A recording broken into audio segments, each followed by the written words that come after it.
ઓમ સતોમા સદગમય તમસોમા જ્યોતિર્ગમય મૃત્યોર્મા અમૃતમ ગમય. ઓમ શાંતિ શાંતિ શાંતિ.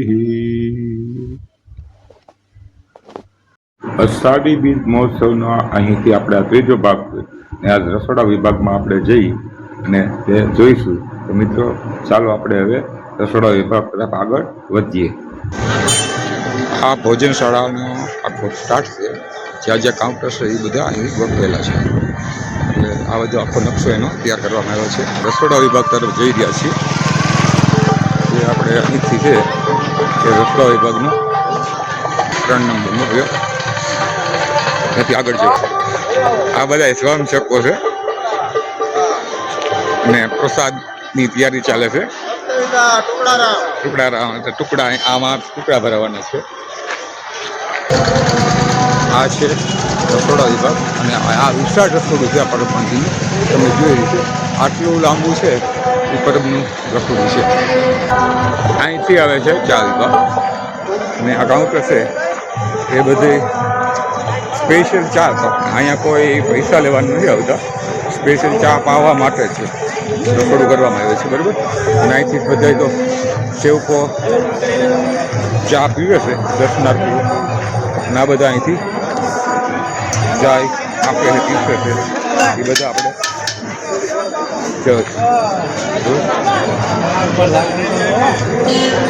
આપણો ચા વિભાગ છે. અહીંયા બધા શ્રદ્ધાળુઓ અને યાત્રાળુઓ, અહીંયા કોઈ ચાર્જ લેવામાં નથી આવતો. ફક્ત ને ફક્ત સેવા છે મારા પરબ. અમારા જો આટલા વયોવૃદ્ધ દાદા છે ને તોય સ્વયંસેવક તરીકે અહીં ઊભા છે. તમે જો એની ઉંમર આ 24 કલાક અહીંયા ખડે પગે હોય, બરાબર. સવારથી ચાલુ થઈ ગઈ છે, આ સાંજનું જમણવાર થાય ને ત્યાં સુધી ખડે પગે છે. અમારા સ્વયંસેવકો બધા એટલા નિષ્ઠાવાળા છે અહીંયા કે જે કોઈ ચાર્જ નથી.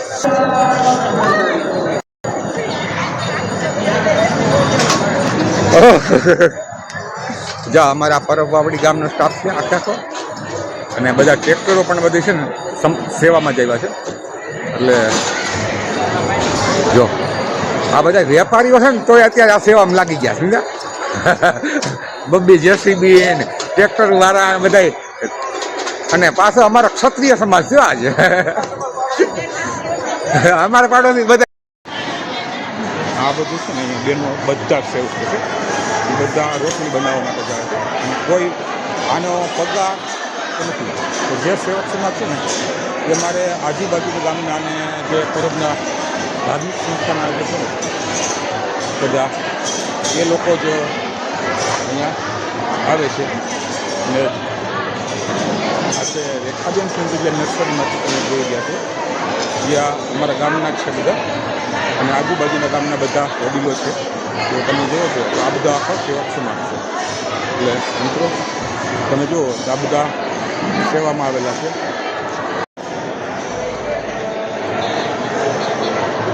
અહીંથી આપણે જુઓ તો એ બાજુની ભાગમાં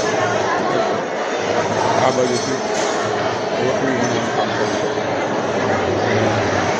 જે વયોવૃદ્ધ વજીમાં છે ને એ પણ અહીંયા કામ કરી રહ્યા છે. તમે જોઈ રહ્યા છો આ બધા સેવકગણ છે. અને જો તમે આ માજીની ઉંમર પણ તમે જુઓ ને જો આ માજીઓ છે એટલી બધી ઉંમર નહોતી છે છતાં સેવા માટે આજે તત્પર છે. જો છે ને જોયું ને એટલે આ સેવા માટે અત્યારે તત્પર છે બાબા. અને અહીંથી જો ઓટોમેટિક મશીનથી લોટ અહીં બંધાય છે. આ લોટ કરાય અને કમ્પ્લીટ થાય છે અને સીધો ડાયરેક્ટ આ મશીનથી લોટ બંધાઈ જાય.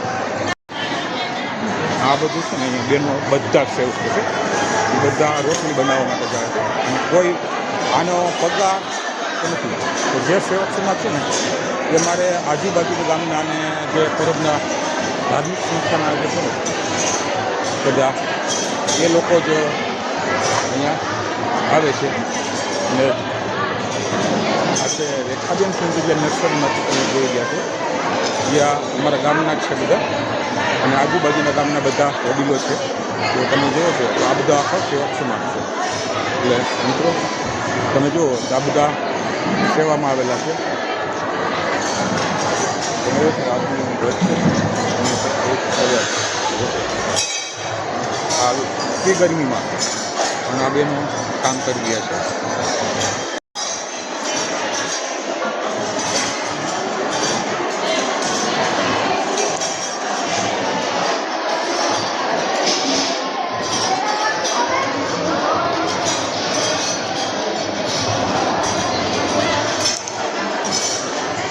આ બધા કાયમીના બધા છે પગારદાર તરીકે, અને આ છે બધા સેવક સમાજ જે અહીં રોટલી પણ તરત જ અહીંયા કમ્પ્લીટ થાય અને ચોપડી બી જાય એટલે આ થાય ચોપડ. શાકભાજીનો આટલો મોટો ભંડાર છે. તમે જુઓ આ બટાકા,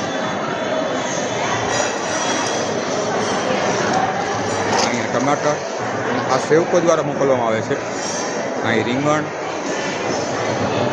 આગળ જોઈએ તો દૂધી ભલે છે. અને આજે જગ્યાથી તમે જુઓ તો આ સેવકો બધા આવી છે શાકભાજી સુધારવા માટે.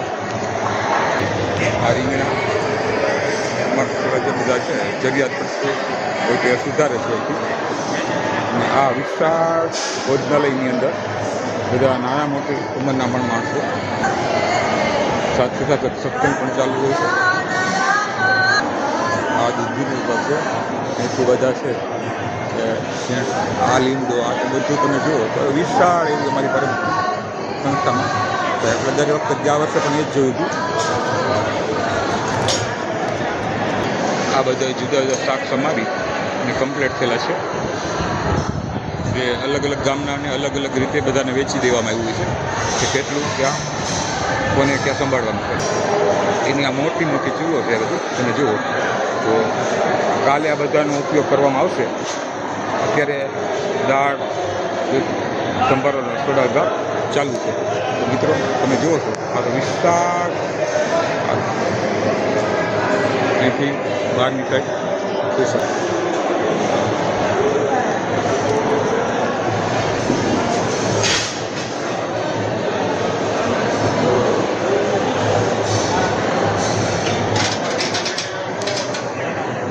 આ જો અવકડ તો આટલો બધો છે ગરમી સહન કરી સેવકો વિશાળ ફિલ્મમાં કામ કરી રહ્યા છે.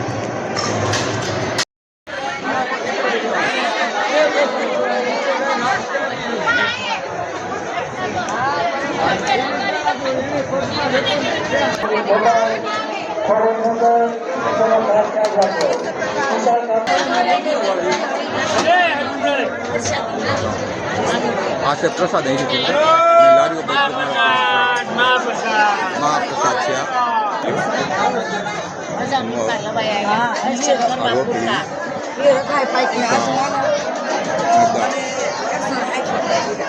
બધા સેવ છે તો સુરત છે અને એનો બધાનો જો છે એ પહેરવેશ પણ લીધો.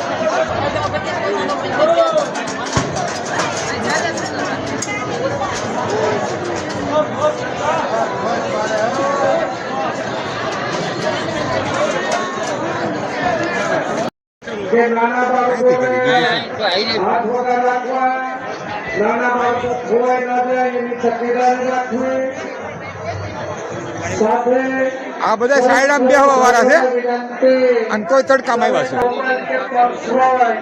એની તકેદારી રાખવી. તમામ ભાવિક ભક્તોને પણ વિનંતી કે તમારી કીર્તિ કોઈ ચીજ વસ્તુ હોય તો દાગીના હોય કે પર્સ પાકીટ હોય એઓનું ખાસ ધ્યાન રાખવો. કોઈ વસ્તુના કોઈ વ્યક્તિના પડે તો અમારી ભોજનાલયની ઓફિસે જમા કરાવી. સ્વચ્છ વિકાસ અમર ગઈ.